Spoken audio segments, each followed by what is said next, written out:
Ratusan massa yang tergabung dalam Koalisi Rakyat Bawah menggelar aksi damai di depan kantor Gubernur Sumatera Selatan, Senin 20 Januari 2025. Mereka menyerukan perlindungan hukum bagi kepala sekolah dan guru yang menjadi sasaran intimidasi serta tuduhan tanpa dasar. Dipimpin oleh Yan Choga bersama tokoh lain seperti Bung Mukri, Luge, Diding, dan Ari Anggara. Aksi ini menyoroti maraknya fitnah terhadap tenaga pendidik, termasuk tuduhan penyalahgunaan anggaran yang diviralkan melalui media sosial tanpa bukti. Jika ada kesalahan, buktikan dengan fakta hukum. Jangan asal menuduh atau meminta uang di belakang layar. Kami mendukung agar para guru dan kepala sekolah mendapatkan perlindungan hukum, supaya mereka bisa bekerja dengan tenang dan aman, tegas Yan Choga. Aksi ini dipicu oleh kasus yang menimpa Berkat Hanapi SPD, Kepala SMK Negeri 3 Oku. Ia dituduh menyalahgunakan dana BOS yang kemudian diviralkan melalui media sosial TikTok. Tuduhan ini merusak reputasi yang ia bangun selama lebih dari 37 tahun mengabdi di dunia pendidikan.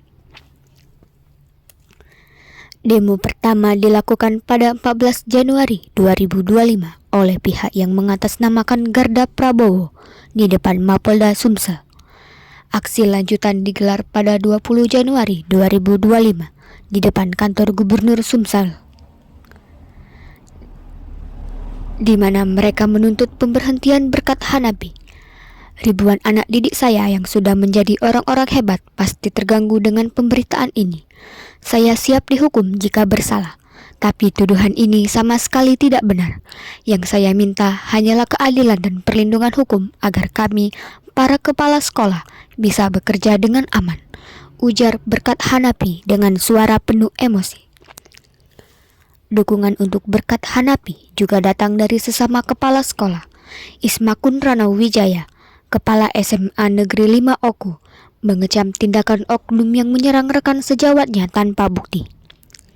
Ini bukan sekedar serangan terhadap individu, tapi juga terhadap marwah pendidikan.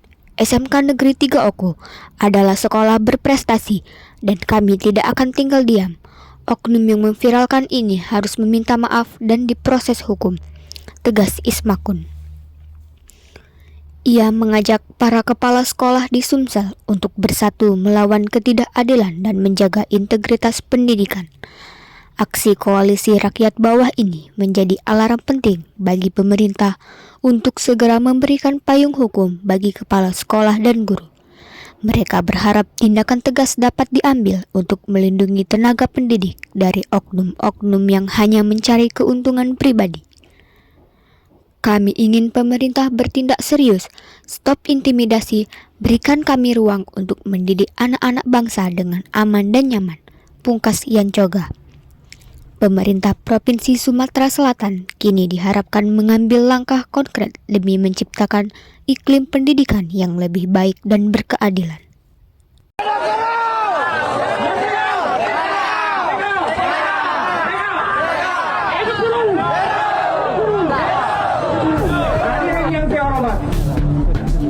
Saya selaku kepala sekolah SMK Negeri 3 Oku, saya berdiri di hadapan kalian semua, membawa hati yang terluka, tetapi penuh dengan tekad untuk memperjuangkan kebenaran.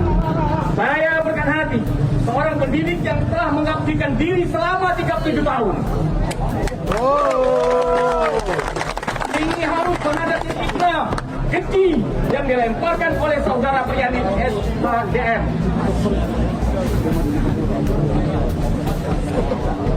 Mengatasnamakan Garda Prabowo, saudara Priyandi SHDM tersebut menyebutkan bahwa saya diduga melakukan korupsi dana BOS dan PSG selama 5 tahun.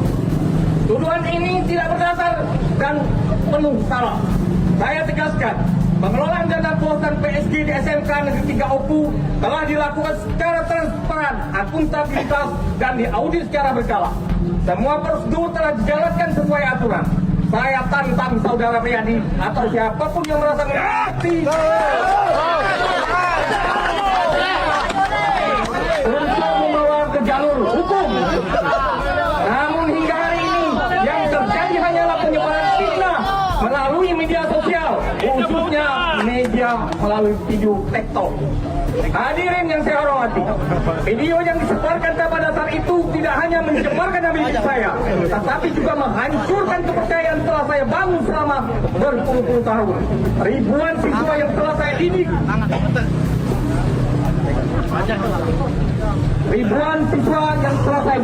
dari tahun 2000 saya selaku guru, tapi sebelumnya saya adalah tata usaha. Hingga saat ini dipaksa melihat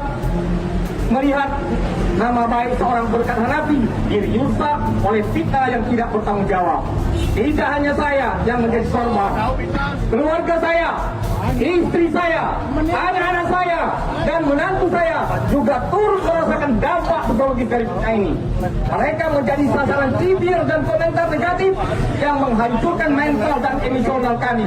Namun kami tetap percaya kepada Allah Subhanahu wa Ta'ala. Allah Akbar. Kebenaran akan menemukan jalannya. Saudara-saudaraku, lebih miris lagi, saya mendengar pengakuan dari beberapa kepala sekolah yang merasa dipaksa untuk memberikan sejumlah uang kepada saudara Priyandi SHDM karena khawatir akan diadukan ke KPH. Ini adalah bukti nyata bahwa tekanan dan intimidasi dari oknum-oknum yang tidak bertanggung jawab benar-benar ada di dunia pendidikan kita. Namun saya berkenan hati menolak untuk tunduk pada manipulasi pajak ini. Saya tidak pernah sekalipun memenuhi permintaan untuk menemui saudara Priyandi di kantornya. Bagaimana kita bisa mempercayai seorang yang pernah tertangkap tangan atas pemerasan pada lembaga negara inspektorat di Kabupaten Ogan Komering? Apakah kita akan membiarkan orang seperti itu mengklaim dirinya sebagai penggiat anti korupsi?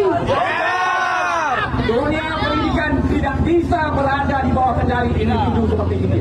Hadirin yang saya banggakan, saya sebagai kepala sekolah telah menghadapi ratusan kali intimidasi dan manipulasi dari oknum-oknum seperti ini. Saya sering bertanya-tanya, langkah apa lagi yang harus saya ambil untuk mempertahankan integritas saya? Dan hari ini, langkah ini adalah berdiri saya di sini, di depan dulur-dulurku.